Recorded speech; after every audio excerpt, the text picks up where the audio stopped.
Hitler का example दिया कि धर्म जब किसी राज्य के साथ जुड़ता है तो उस धर्म विशेष को बढ़ावा दिया जाता है। धर्म विशेष को बढ़ावा जैसे ही मिलेगा तो अन्य धर्म के जो लोग हैं उनको प्रताड़ित किया जाएगा। जैसे हिटलर ने यहूदियों को किया, उनकी हत्याएं की, तो वही सेम घटना है कि राज्य किसी अधिकृत धर्म के को नहीं मानता, किसी एक धर्म को नहीं मानेगा तो वो धर्मनिरपेक्ष राज्य होगा। समझ में आए? इंडिया में भारत सरकार का कोई भी धर्म नहीं, वो सबके लिए समान है, किसी का कोई धर्म नहीं। ये धर्मनिरपेक्षता है। और धर्मनिरपेक्षता सरकार कैसे अपनाती है वो देख लीजिए, बस इतना ही चैप्टर में धर्मनिरपेक्षता सरकार कैसे अपनाती है।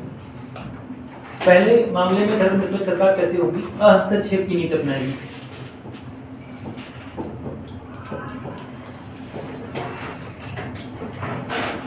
हस्तक्षेप इस मामले में कि सरकार का कोई भी धर्म नहीं है, पहले बात ये होगी हस्तक्षेप, इन इंटरफेरेंस।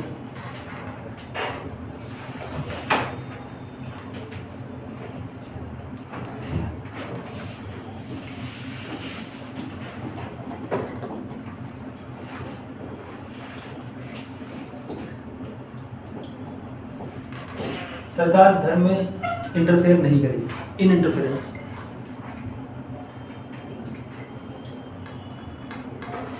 ठीक, क्यों नहीं करेगी? क्योंकि अगर सरकार का कोई विशेष धर्म हो जाएगा तो अन्य धर्म के लोगों को प्रताड़ित किया जाने लगेगा, क्योंकि बहुसंख्यक सरकार पता चले हिंदू धर्म की पहुंच गई तो मुस्लिम धर्म प्रताड़ित है। नहीं करेगी।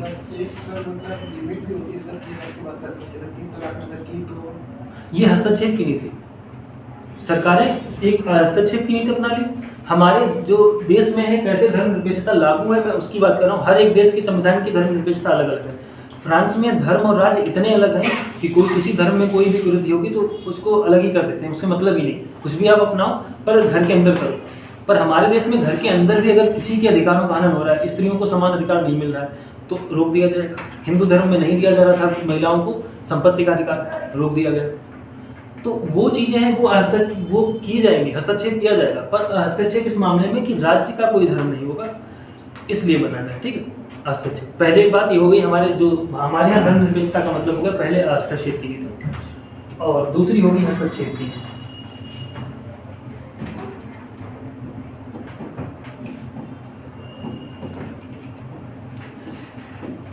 ये इंटरवीन इसमें करेंगे।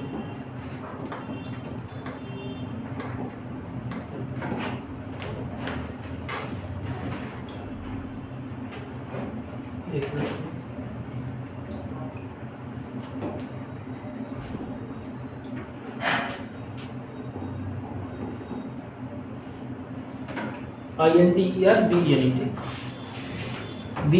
कर लेना लास्ट, इंटरवीन।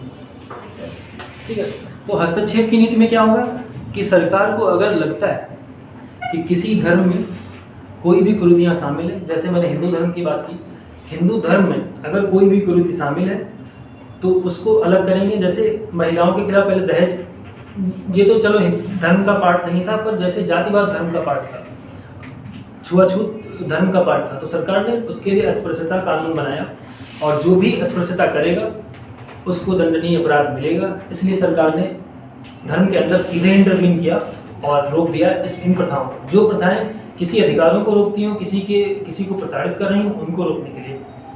मुस्लिम धर्म का मैंने एग्जाम्पल लिया, वहाँ हलाला और 3 तलाक जैसी अमानवीय प्रथाएं प्रचलित थी, इसलिए सरकार ने उनको रोका। ये हमारे हस्तक्षेप की नीति। तो हम बिल्कुल धर्म से अलग नहीं, पर धर्मनिरपेक्षता इतनी अलग नहीं है कि किसी के अधिकारों का हनन भी हो जाए और सरकार कुछ बोले भी ना।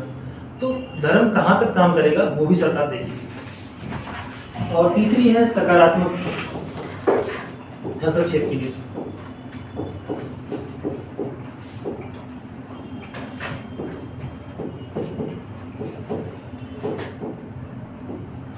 ये पॉजिटिव इंटरव्यू है। ठीक,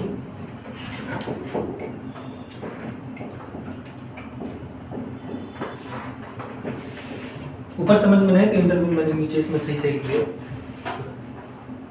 कई जगह बहुत सारा ईवी में अंतर हो गया, ऊपर वाले में हटा देता हूँ। ठीक, हम लोग सही कर, इसको सही कर दें।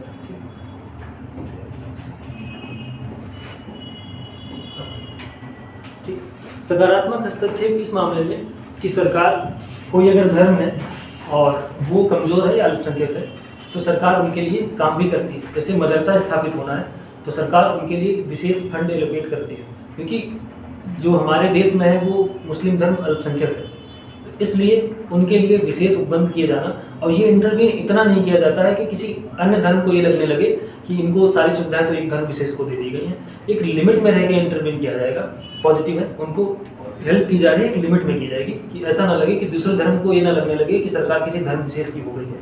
ये भी ध्यान में रखा जाता है। ठीक, समझ में? ये हेल्प के माध्यम से किया जाता है, किसी सहायता यहाँ पे दी जाती है।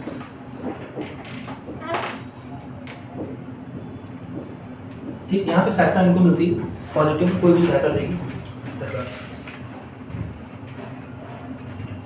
ये गैर प्राथमिकता, ये सहायता जो होती है वो गैर प्राथमिकता पे आधारित होती है। ये नहीं किसी धर्म को प्राथमिकता ही दे दी। अब हिंदू धर्म में कह दिया कि नहीं यही केवल काम होगा, इनके जितने भी स्कूल होंगे वो सारे बालपीठ विद्या मंदिर ऐसे ही होंगे सारे, तो उनमें ऐसा नहीं होगा। बस गैर प्राथमिकता आधारित होगी, ये सहायता होगी गैर प्राथमिकता होगी।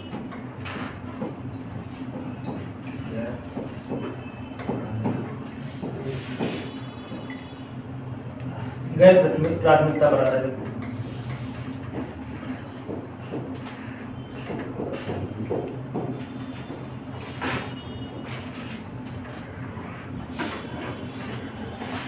और ये जो सहायता होती है वो सीमित होती है। ऐसा नहीं कि पूरा स्कूल स्थापित करने में कर दिया, मदरसा स्थापित हो रहा है पूरी सहायता दे दी, नहीं, एक लिमिट में दी जाती है, थोड़ी सी सहायता मिलेगी। बस ये रहेगा कि उनको भी अपना धर्म मानने का अधिकार। अब कोई गरीब रहेगा इसका मतलब ये नहीं कि उसके धर्म को ही हटा दिया जाए, तो ये भी ध्यान रखा गया। हमारे संविधान में इतनी सारी चीज़ें शामिल है।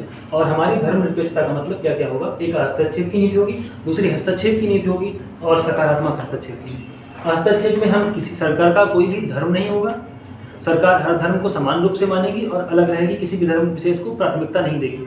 दूसरा हस्तक्षेप, अगर किसी भी धर्म में कोई भी कुरीतियाँ शामिल हैं तो उनसे किसी भी मानवाधिकारों का हनन हो रहा है और किसी को समानता या बराबरी नहीं दी जा रही है, तो वहाँ पे हस्तक्षेप सरकार करेगी और कानून लेकर आएगी और उसको गैर कानूनी घोषित कर देगी उस प्रथा विशेष को। सकारात्मक हस्तक्षेप में सरकार सहायता के माध्यम से किसी धर्म के किसी प्राथमिकता नहीं देगी, बस इतना करेगी, सीमित सहायता देगी। ठीक, समझ में आया? किसी को कुछ पूछना है? हो गया? हाँ, एक मिनट बैठ जाता हूँ सर।